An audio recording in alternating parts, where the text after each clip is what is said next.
안녕하십니까. 하나금융투자 김홍식입니다. 저희 어제에 이어서 오늘은 저희가 산업별 전망 포럼을 개최하려고 합니다. 제가 먼저 통신 서비스 네트워크 장비 업종 말씀드리고 이어서 반도체, 그다음에 IT 순서로 발표를 하도록 하겠습니다. 제가 먼저 맡고 있는 통신 서비스 네트워크 장비 업종을 저희가 제목을 통신주 본격 상승, 그다음에 5G 장비주 4차 랠리 이렇게 적어놨습니다. 저희가 이제 5G 네트워크 장비 업종을 저희가 계속적으로 이제 다루면서 저희도 이제 시장에서 많이 사랑을 받았는데 3년 동안에 주가가 계속 올랐지만 내년에도 또 한 차례 큰 랠리를 할 걸로 보고 있고요. 통신주 뭐 어제도 제가 방송에서 당분간 좀 소외될 수 있지만 결국은 갈 거다 이렇게 말씀을 올렸는데 아마 그래도 연말 이후에는 주가 상승에 동참할 수 있을 걸로 일단 판단을 하고 저희 컨텐츠를 시작하도록 하겠습니다. 그래서 결론적으로 말씀드리면 통신 3사 투자 매력도를 SK텔레콤, LG플러스, KT순서로 말씀을 드리고요. 그다음에 5G 장비주 중에서는 1등 업체 위주로 저희가 매수할 거를 추천을 드리겠습니다. 보신 것처럼 저희가 이제 통신 3사를 보실 때 가장 크게 저희가 보시는 지표가 바로 이동전 알프예요. 저희가 이 알프를 계속 떠드는 가장 큰 이유는 전 세계 대다수 통신사들이 대부분 알프가 올랐을 때 주가가 올랐습니다. 그래서 저희가 사실 알프가 오랜만에 상승하는 계기를 다시 맞게 됩니다. 당연히 5G 때문이고요. 그래서 통신주도 아직은 움직이고 있지 않지만 내년도에 저희가 유망한 섹터로 자신 있게 말씀드릴 수 있을 것 같고요. 그 다음에 이제 네트워크 장비 쪽에서는 저희가 내년도에 수출에 큰 성과를 낼 수 있는 한 해로 좀 말씀을 드리고 싶어요.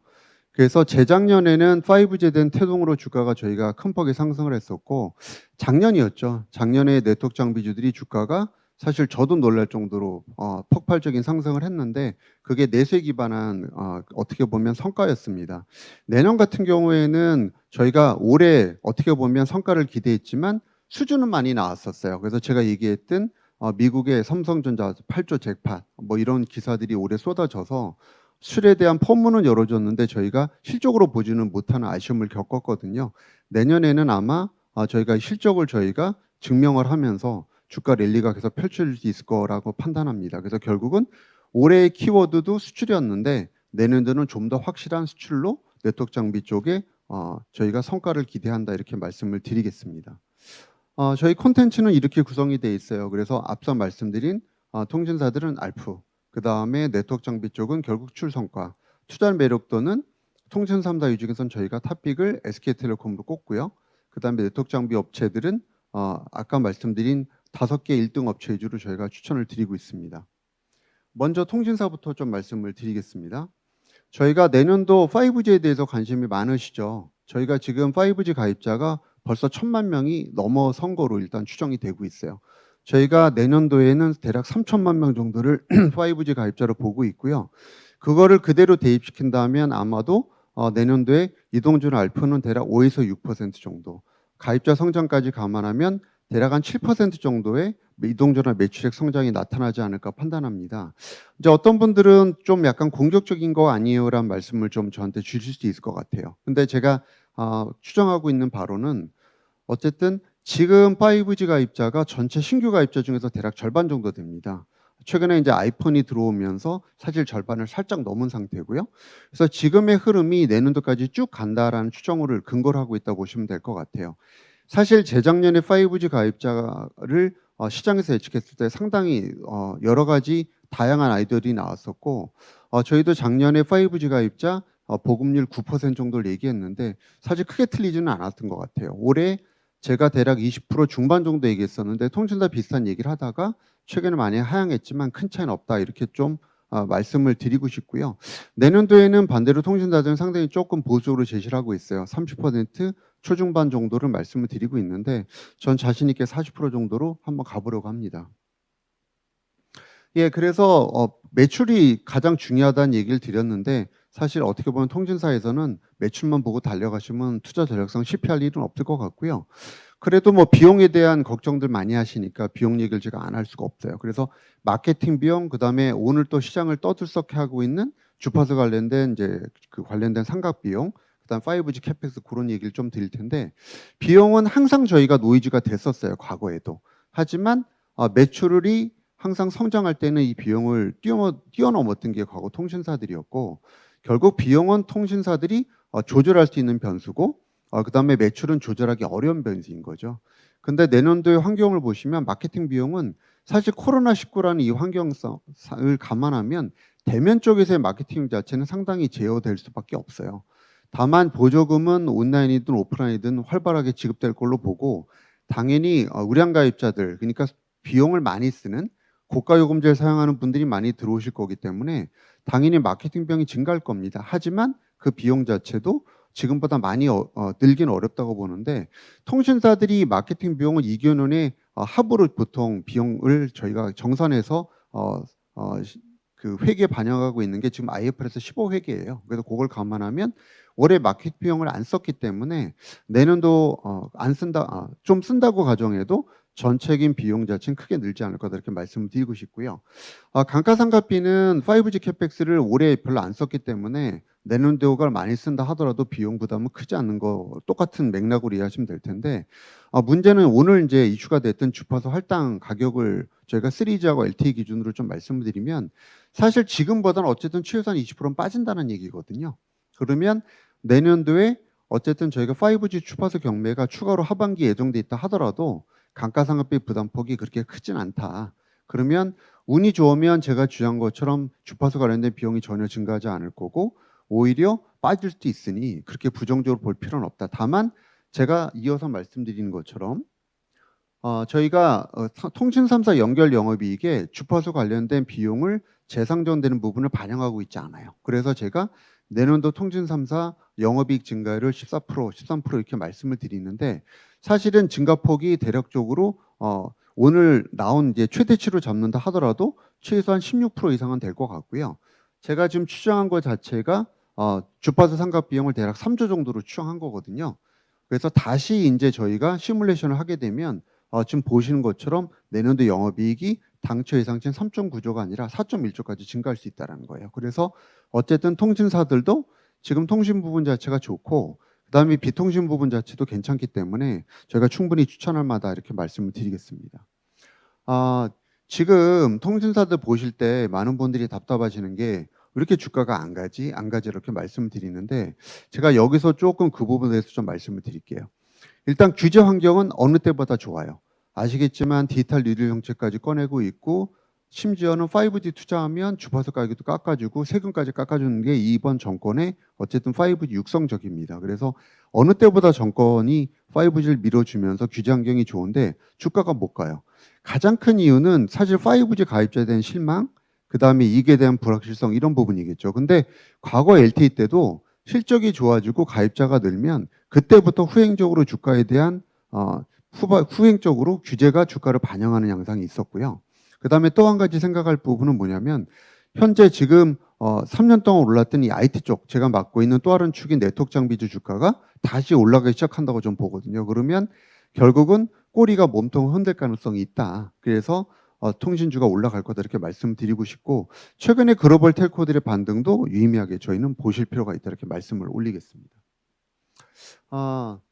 그 다음에 이제 네트워크 장비주를 저희가 좀 다뤄봐야 되는데요. 네트워크 장비주는 사실 올해 키워드 똑같이 수출입니다.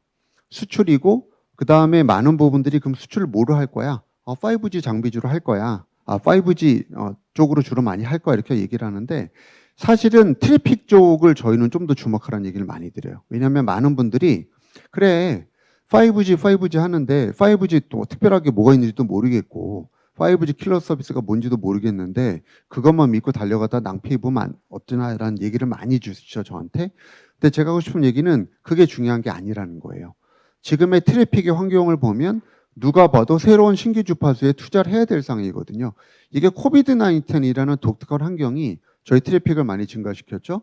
연간 YOY로 저희가 45% 정도 트래픽이 증가하고 있다. 이 상황을 갖다가 저희가 좀 더 현실적으로 받아들일 필요가 있다. 그래서 5G 킬러 서비스가 아니라 트래픽에 대한 환경, 그 다음에 글로벌리 저희가 네트워크에 대한 투자가 필요하다는 이 부분을 좀 더 보셔야 되는 상황이고요. 그 다음에 이게 또 공교롭게 4차 산업의 육성과 연결고리가 있습니다. 그래서 저희가 비대면 하는 게 또 어떻게 보면 4차 산업하고 연결고리가 상당히 있기 때문에 이 부분도 저희가 또 되게 잘 봐야 될 부분인 것 같고요. 그래서 실제로 보면 저희가 올해 내내 떠들었던 게 미국 시장이었어요.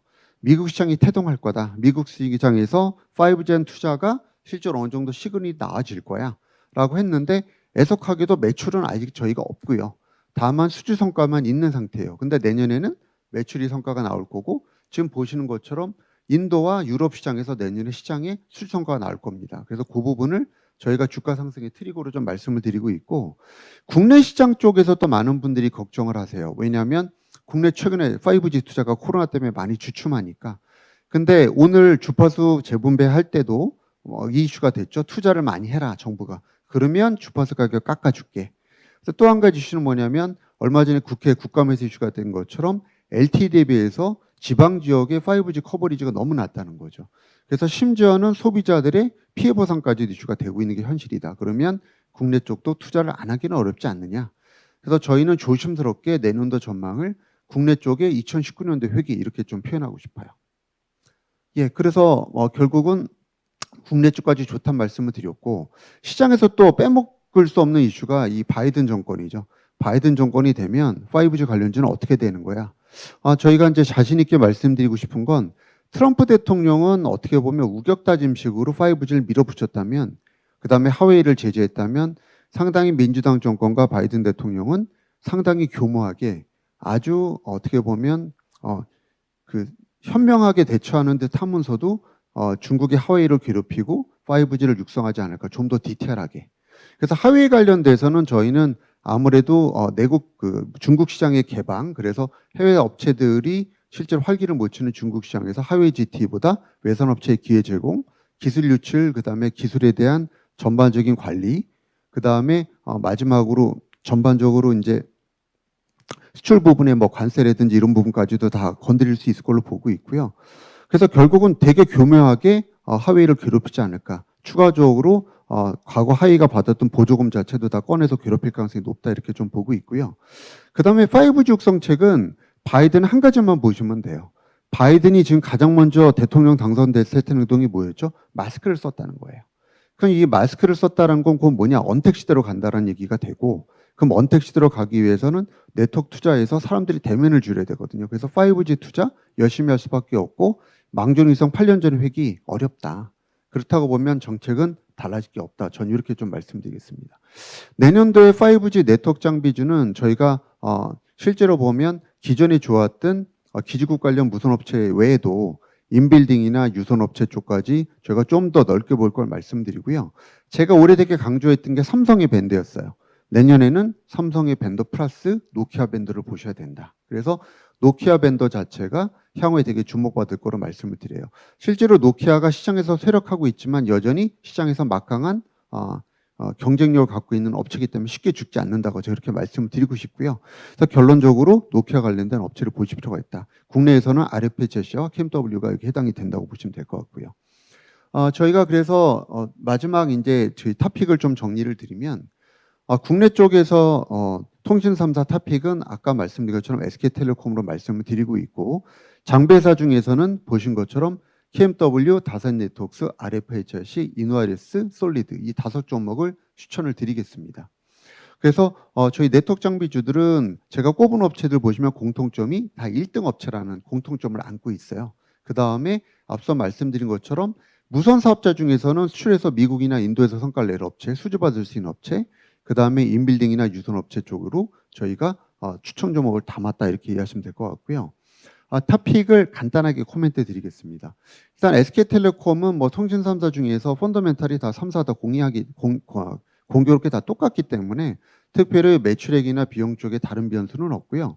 제가 드리고 싶은 얘기는 제가 수년 동안 떠들었던 SK텔레콤의 자회사 IPO와 그 다음에 지배구조 개편의 스토리의 완성본이 내년이라는 거죠. 그래서 먼저 그 5G 때문에 SK텔레콤이 주가 올라야 되겠지만 이후에는 사실은 지배구조 개편과 IPO 쪽으로 주가가 올라갈 수 있다. 이런 말씀을 좀 드리고 싶고 똑같은 얘기지만 SKT도 이동전화 매출액 위주로 회사를 보실 필요가 있다. 이렇게 말씀을 올리겠습니다. KMW 같은 경우에는 실제로 보면 저희가 내년도에 가장 크게 보는 장점은 사실은 벤더가 그러니까 매출처가 되게 다양하다는 거예요. 그래서 모든 사업자의 벤더로 지정돼 있다는 게 가장 큰 강점이다. 그래서 미국 시장의 처음에 물량 차이를 저희가 확인하려고 할 텐데 저희가 보시게 되면 과거에 에이스테크하고 캠더블유하고 시가총액이 10배 이상 차이가 났다가 최근에 2배, 3배 정도로 좁혀졌는데 다시 벌어지기 시작했고요. 저희는 다시 5배까지 확 벌어질 걸로 판단합니다. 그래서 좋은 기회로 추천을 드리고 싶고요. 뭐 실적적인 측면에서는 제가 사실은 올해 약간의 미스가 있었지만 내년도에는 충분히 제가 얘기하는 1.5조의 매출이 달성 가능성이 있다. 미국 시장에서만 저희가 6천억의 매출액을 보고 있고 추가적으로 인도 시장이나 일본 시장, 유럽 시장에서도 기회를 맞이할 걸로 말씀을 올리겠습니다. 예, 이상으로 제가 이 발표를 마치고요. 그 다음에 이어서 반도체 김경민 위원님께서 설명해 주시겠습니다.